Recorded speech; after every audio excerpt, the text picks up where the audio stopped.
Thank you for stopping by. My name is Otono J and I'm very happy to have you here. You're welcome to the Otono J channel. Today we're going to talk about the Canadian immigration system, on how you can apply for a Canadian visa, when to apply for a Canadian visa, and what to apply for.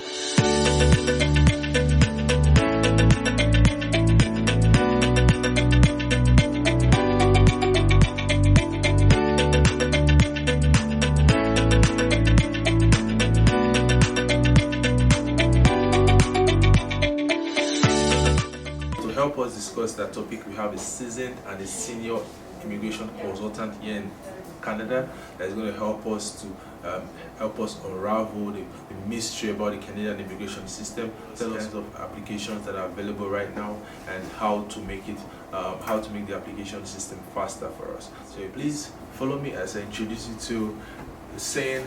He's going to help us, give us some basic information on how to apply, when to apply, and the necessary documents you need to file when applying for the Canadian visa. So this is for those that are in Asia, for those that are in Africa, for those that are in Europe, and even in North America, you're trying to secure a Canadian visa, then this video is for you.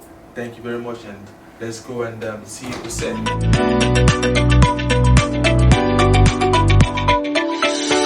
Hey, what's up, Jay? How we doing today? Oh man, we're doing well. We're trying, man. That's good. Asking how's business, my man? Business is good, man. As long as you're paying rent during the pandemic, you're doing good, right? You're doing good, right? Nice one. Yeah, so we're going to ask you some questions about immigration. Yeah. Well, first off, we want to know you. What do you do and how long you've been in business? Yeah, sure. So I'm an immigration consultant, and our firm here at Canada.With specializes in immigration to Canada, various programs, from economic class to family class to investors to students. We kind of do everything that involves immigration to Canada. So it's a global immigration firm. So whether you're from in Hong Kong, United States, South America, Africa, Middle East, Europe, doesn't matter. We work with anyone in the world. Oh, nice. And yeah, all our systems are made easily to log in online and do everything through the internet nowadays. So nice. Immigration's accessible now anywhere in the world. Oh, cool. So how long have you been in business? So we've been in business since 2007. Wow. Yeah, and things are going really well. We actually won 2 awards this year. Whoa. Yeah. Bravo, guys. Yeah. So we won top immigration service in Canada. The entire Canada? Entire country. Whoa, man. This guy's into big things, I tell you. Okay. And then the other one's for just our city here in Windsor, Ontario. Oh, okay. As a top immigration firm in our city. So Man. You're talking to the right guy. Yeah, busy guy, I tell you. So now you won a couple of awards. That means you are you know your onion. You know what you're doing. Yeah. So now in the last years, what's changed in the Canadian immigration system? So it's kind of changed. So when the program was first introduced in 2015, the score was, the lowest it went was about 472.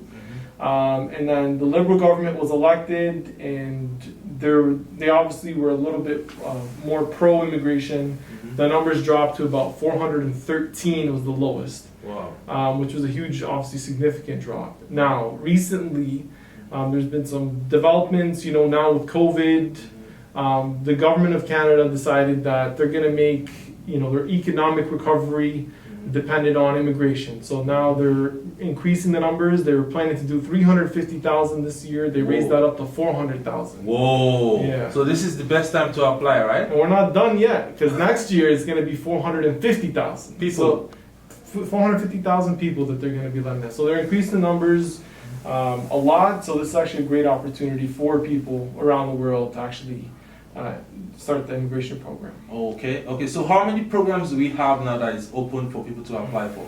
There's dozens of programs for people to apply through. The main program would be Express Entry, which is a program that was created to meet the immediate demands of the Canadian economy. So that means that you're a worker. The issue before was it took about 5 years to come into Canada. So let's say Canada needed an engineer today, right? And 5 years from now, maybe we don't need engineers, right? So those jobs may have been filled, or it was taking them too long Yeah. right? Now the program is 6 months. So from the day you apply to the day you enter is approximately 6 months, and you could become a Canadian permanent resident and get going and enter the Canadian workforce from there. Okay. So for instance, I am in Ghana. I'm a Ghanaian. I just left. I just graduated from the university. What kind of application would you advise me to apply for? So if you just graduated, then your options would be, let's say you decide you want to immigrate to Canada, there's 2 paths you can go. Either you could get your education and your work experience in your home country, or you can make the trip to Canada to do a postgraduate diploma or a master's degree, and that would kind of be your way to secure immigration from there. Okay, you make your way to Canada through school. Through school is an excellent way. So this year, the government did a draw, and they selected almost every single person in the country to stay. So 27,000 people were selected all in one day to stay in Canada. So they're really looking for people to stay. If you've come here, you're educated in Canada, you're the prime candidate to stay in the country. So coming to study and then trying to stay afterwards is a great way to do that. So student visa is good? Student visa is an excellent way. Okay, so what about if I am a worker in Canada, in perhaps Nigeria, for instance? I've been working for like 2 or 3 years, and I want to apply for the permanent resident. Excellent. So if you want to apply for permanent residence, you've been working for a few years, you've attended university.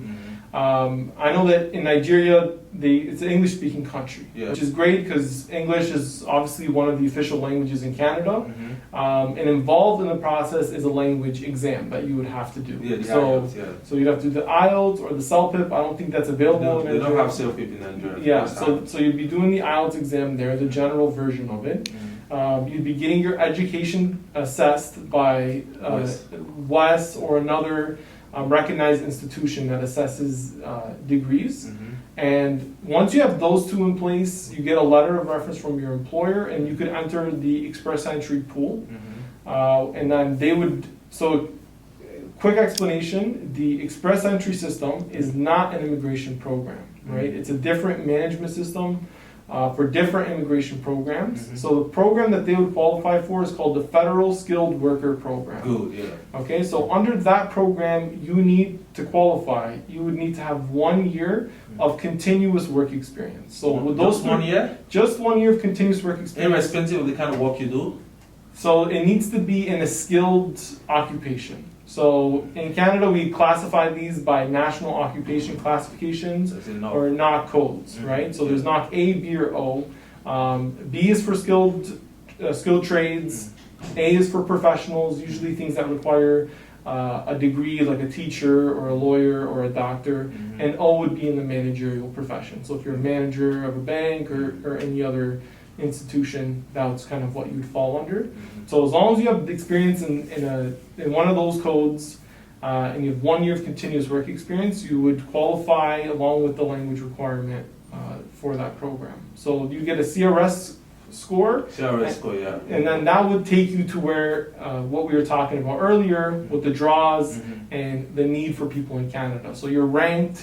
You enter a pool. It's not really a random pool though. It's ranked based on your credentials, right? So the more educated you are, it also is affected by age too. So the younger you are, the higher educated you are, the more work experience you have, the higher you rank. So if you graduate, let's say, like we use that example in Nigeria, graduated from in a Nigerian university, you have 3 years of work experience, you're under 30 years old, you know the language, you're one of the top candidates to come to Canada, right? And so you have a master's degree, English, at a young age. You know, you can be in Canada in 6 months. What about funds? What about funds?